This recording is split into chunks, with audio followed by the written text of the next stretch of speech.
9 paradoxes that will break how you think about yourself. Karl Popper formalized this in 1945 in The Open Society and Its Enemies, written while Europe was still burning. He called it the paradox of tolerance. His conclusion was precise. A society that is tolerant without limit will eventually be seized by the intolerant. Therefore, tolerance, to survive, must be intolerant of intolerance. The principle requires an exception to itself in order to remain a principle. The paradox of tolerance is not about speech policy. It is about the architecture of principled belief, and that architecture extends into every room of your life. Robert Nozick. You are standing in a room.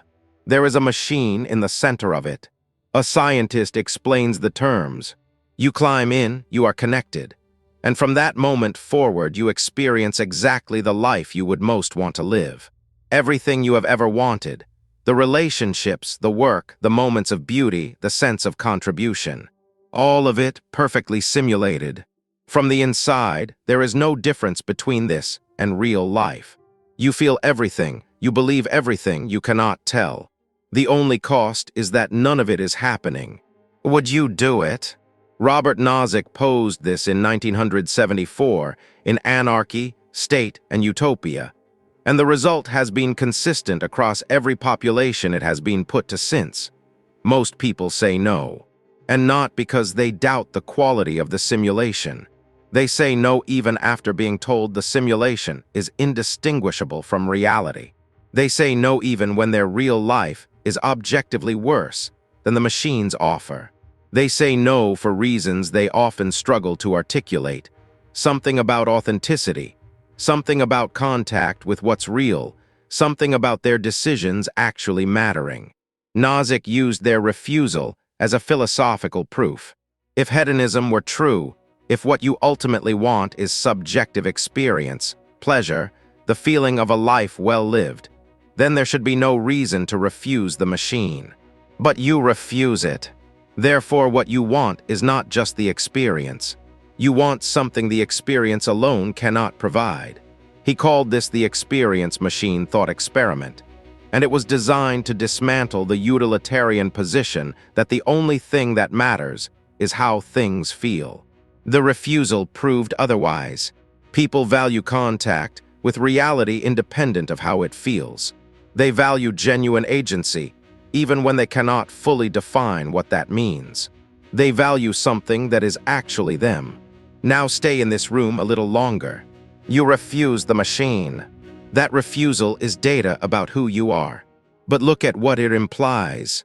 If you need things to be real to value them, if the experiences in your simulation do not count, even though they feel identical, then ask yourself where that need comes from. You have never, in your life, verified that your experiences were real in the way you mean when you refuse the machine. You have taken every experience on trust. The machine of your actual life produces experiences that feel genuine, but might, for all you can prove, be as constructed as the scientists offer. You refused a simulation. You have always been receiving one. The only difference is you do not know who built this one, and you have not been given the option to step out. Parfit read Nozick. Then he asked the harder question. If reality matters, which reality, the one from 7 years ago or the one you are in now? Derek Parfit. You are looking at a photograph of yourself from 7 years ago. Not a recent one. 7 years, a number that matters, though you may not know why yet. Look at the person in the photograph, the shape of their face, the way they are holding themselves, the things they believed, the person they were worried about becoming. Now consider, the person in this photograph and the person looking at it do not share a single cell. Every bone in your body has been replaced. Every neuron has been rebuilt. The biological substrate of the person in the photograph has been entirely replaced by the biological substrate of the person looking at it, through a process so gradual you did not notice, over a period of roughly 7 years. Now ask the only question that matters. Which one of you is you? This is a philosophical paradox about personal identity. Derek Parfit spent most of his adult life on this question, and by the time he published Reasons and Persons in 1984, he had arrived at an answer that should, by any reasonable measure, be alarming. There is no fact of the matter about personal identity, he concluded. The concept of a continuous self, the idea that you from 7 years ago and you right now are the same entity in any deep metaphysical sense, is a useful narrative, not a discovery. We talk about a person persisting through time because language requires a subject and memory creates continuity. But neither language nor memory is evidence of an underlying thing that persists. Parfit tested this by constructing increasingly extreme versions of the puzzle. If your brain were split and each hemisphere transplanted into a different body, which one would be you? Both would claim to be. Both would have your memories, your personality, your physical continuity. But they cannot both be you. Two distinct people cannot be one person. And if neither has a better claim than the other, then the original you, the one before the transplant, cannot be identified with either one. Which means the original you was already not a stable entity, in the way you assumed. He called this the paradox of tolerance, but they are connections of degree, not identity. You are related to the person in that photograph, the way a river is related to the water that was in it last season. It is the same river. It is completely different water. Here is the thing Parfit reported about what this realization did to him. He said it felt like liberation. He had spent years believing that his continued existence was a fact of the first importance, something to be protected, defended, that his decisions were about preserving. When the argument collapsed the foundation of that belief, he found that what remained was not terror. It was a space. If the tight little knot of self is not real in the way he thought, then the grip it has on every decision loosens. The fear of death changes. The attachment to what you have built changes. The anxiety about who you are becoming relaxes, because becoming was always what you were, and it was never a problem. The paradox does not resolve. The philosophical puzzle of personal identity has not been solved, but Parfit's conclusion is more useful than a solution. The self you are desperately trying to protect and maintain and present accurately to the world is a narrative device, not a discoverable object. And narrative devices can be revised. The photograph is still there. Look at it again. The person in it is not gone. They were never the thing you thought was present. Right arrow bridge, but if identity is a fiction, then so is dissatisfaction. Schwartz proved that more choices of identity do not make the fiction more comfortable. They make it worse. Barry Schwartz. You are standing in front of 47 varieties of jam. Not a recent one. 7 years, a number that matters, though you may not know why yet. You look at the wall of options. You pick one. You put it in your cart. The question is, how satisfied are you? Psychologist Sheena Iyengar set up exactly this situation in a California grocery store. And what she found in 2000 overturned a premise so fundamental to modern life that most people have never examined it. That more options mean more freedom, and more freedom means more satisfaction. Here are her numbers. When she set up a table with 24 varieties of jam, 60% of shoppers stopped to browse. When she set up a table with 6 varieties, 40% stopped. More jars, more traffic. So far, the premise holds. But then she measured what happened after. How many of the people who stopped actually bought a jar? With 24 varieties, 3%. With 6 varieties, 30%. The larger selection, the greater freedom, produced 10 times less purchasing. And when researchers followed up, the people who chose from 6 reported higher satisfaction than those who chose from 24, even when the jars were identical. Barry Schwartz built an entire framework around this in The Paradox of Choice, published in 2004, and the principle has since been replicated across retirement fund options, medical treatments, dating apps, college application lists, and career decisions. The pattern holds across every domain where choice is abundant, and the stakes matter. More options increase the opportunity cost of any given choice, because each option you did not select becomes a version of a better life you might be missing. The mechanism is not mysterious. Every choice is made in comparison to the alternatives. When there are 6 alternatives, the comparison set is manageable. When there are 47, the counterfactuals multiply beyond the brain's ability to dismiss them. You buy the jam. You get home, and some part of you is still standing in the grocery store, wondering if the mango habanero was better. Every major decision you have agonized over, every career pivot, every relationship choice, every version of your life you have considered and not yet committed to, was made harder by the abundance of alternatives, not easier. The modern promise is that freedom equals options, and options equal flourishing. But Schwartz's data says the opposite. The people who suffered most with their decisions were those with the most freedom. Not because freedom is bad, but because infinite freedom, without an underlying commitment that predecides, produces a state of permanent incompletion. Search for Barry Schwartz Paradox of Choice TED Talk. What you find will confirm exactly what we just covered, and show you the clinical data on why maximizers, the people who insist on the optimal choice, are measurably less happy than satisficers, the people who choose the first thing that is good enough. The difference is not intelligence. It is a decision about how to decide. The question for you is not which jam. The question is whether you have ever decided, in advance of the options, what good enough looks like. The problem is not the options. The problem is who is doing the choosing. And Goffman spent his career proving that the who changes based on who is watching. Irving Goffman. A moment ago, you shifted. Maybe you straightened your back. Maybe you uncrossed your arms.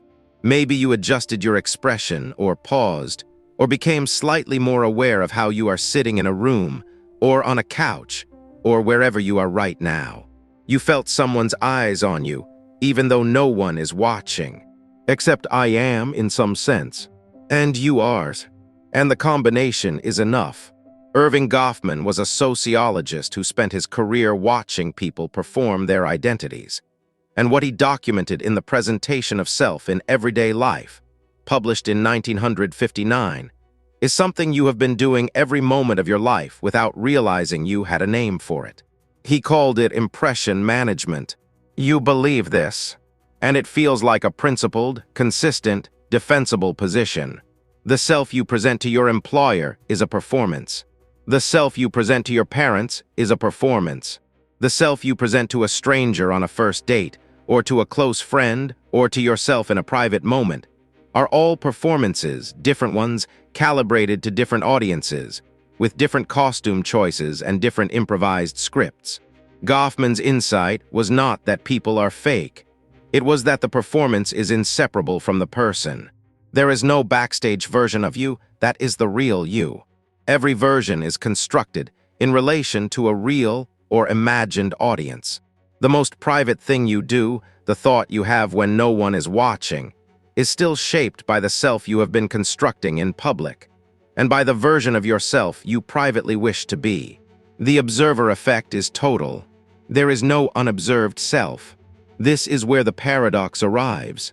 If every version of you is a performance, then there is a performer behind all of them, an entity doing the performing. But look at it again. The person in it is not gone, they were never the thing you thought was present. But look at it again. The person in it is not gone, they were never the thing you thought was present. The self watching the self is still performing, for an imagined audience that consists entirely of itself. The director is also an actor. There is no observer who is not also observed. Goffman himself never fully resolved this. He described the system with extraordinary precision. The front stage, the backstage, the impression management machinery, and then stopped short of saying what sits at the center. The honest answer may be that there is no single entity at the center.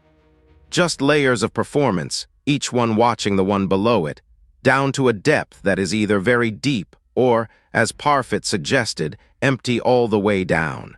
The question is not which performance is real. You have probably held in some form at some point in your life. Every performance is real, fully, genuinely real, because you fully, genuinely inhabit it when you are running it. The question is whether there is a director. And that question is one that this video cannot answer for you by design. Sidgwick spent 30 years trying to find the director. He concluded the search itself was the problem. Henry Sidgwick. From Methods of Ethics, 1874. Henry Sidgwick, utilitarian philosopher, Cambridge University. He has spent the last several years attempting to systematize happiness, to build a rigorous ethical theory that explains what it is that humans should pursue and why. He arrives at the following observation, and he cannot get past it. The hedonist, the philosopher who holds that happiness is the only intrinsic good, tells you to pursue happiness. But if you pursue happiness directly, you will not find it. The act of deliberately seeking your own pleasure, of optimizing for satisfaction, of choosing every action because you have calculated that it will maximize your experience of the good life. This act is precisely the thing that prevents the good life from occurring. Sidgwick called this the hedonistic paradox, and he found it genuinely disturbing, because it implied that the most sophisticated philosophical framework for human flourishing, the one he had devoted his career to defending, had a flaw in the engine room. It could describe happiness. It could theorize about happiness. It could not produce instructions for achieving it, because the instructions themselves were the obstacle. The mechanism was confirmed, in a different form 90 years later. Viktor Frankl, who had survived 4 Nazi concentration camps and written Man's Search for Meaning from that experience, observed the same paradox from the inside. In the camps, he noticed that the prisoners most likely to survive were not the ones optimizing for survival. They were the ones who had a reason beyond survival, a person to return to, a work to complete, a story they were committed to finishing. Happiness, Frankl concluded, was a side effect. It could only arrive as a byproduct of pursuing something that had meaning. His logotherapy was built on this. The primary human drive is not pleasure, and not even survival, but the search for meaning. And meaning cannot be pursued the way pleasure can, because it is not a state you enter, but a relationship you inhabit. It means that every time you have tried to engineer contentment, to choose the path most likely to produce the feeling of a good life, to optimize your schedule for happiness, to select activities based on the maximum expected pleasure, you have been running the wrong algorithm. The algorithm is not wrong because you chose wrong options. It is wrong because the optimization itself is the problem. The pursuer of happiness is, by structural necessity, the person who does not quite arrive. The people who report the highest sustained satisfaction are not the people who made pursuing it their goal. They are the people who found something worth pursuing that happened to be larger than themselves, and discovered, some time after they started, that they had been happy while they were not looking. Right Arrow Bridge Radford found Sidgwick's logic extended into territory nobody expected, into a cinema, into a grief you feel for someone who never existed. Colin Radford. You are crying, not at something that happened to you, not at something that happened to anyone, at a character who was created by a person you have never met, in a book or a film or a play, to serve a narrative function. A character who has never existed, who has never breathed, who cannot be harmed and cannot be helped, and whose suffering is entirely a function of sentences arranged in a particular order. You know all of this. You have never for a moment believed the story was real. And you are crying. Colin Radford, a philosopher at the University of Kent, published a paper in 1975 called How Can We Be Moved by the Fate of Anna Karenina? And the paper is a trap, because once you read it, the experience of crying at fiction becomes one of the strangest things that happens inside a human mind. Radford's argument is built from 2 premises that are each clearly true, and a conclusion that their combination makes impossible. Premise 1. Emotions require beliefs.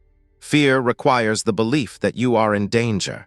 Grief requires the belief that something has been lost.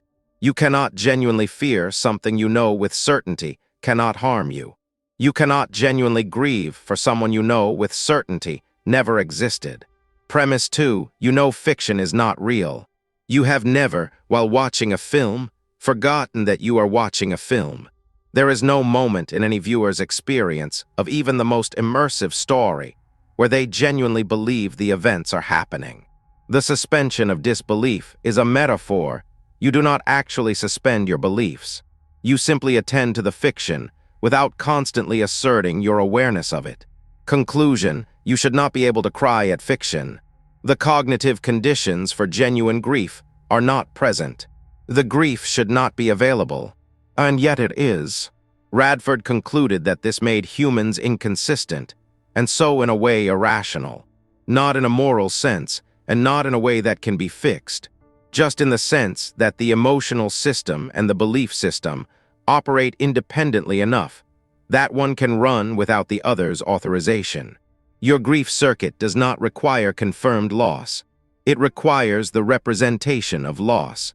And a well-constructed fiction provides that representation with enough specificity and emotional texture that the circuit fires anyway.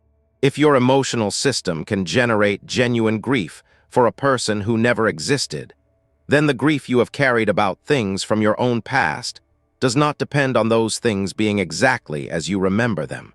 The memory is already a representation. The emotion is already responding to a constructed story. The only question is whether the story is more or less accurate than a novel. And the answer, given everything Parfit showed us earlier, is less accurate. You grieve fictions. You always have. The ones you call real are just the ones you wrote yourself. Right Arrow Bridge Zajonc found that the fiction does not even need to make you feel anything. It just has to be familiar, and familiarity is enough. Robert Zajonc. 90 milliseconds. That is the duration of the exposure. Not 90 seconds.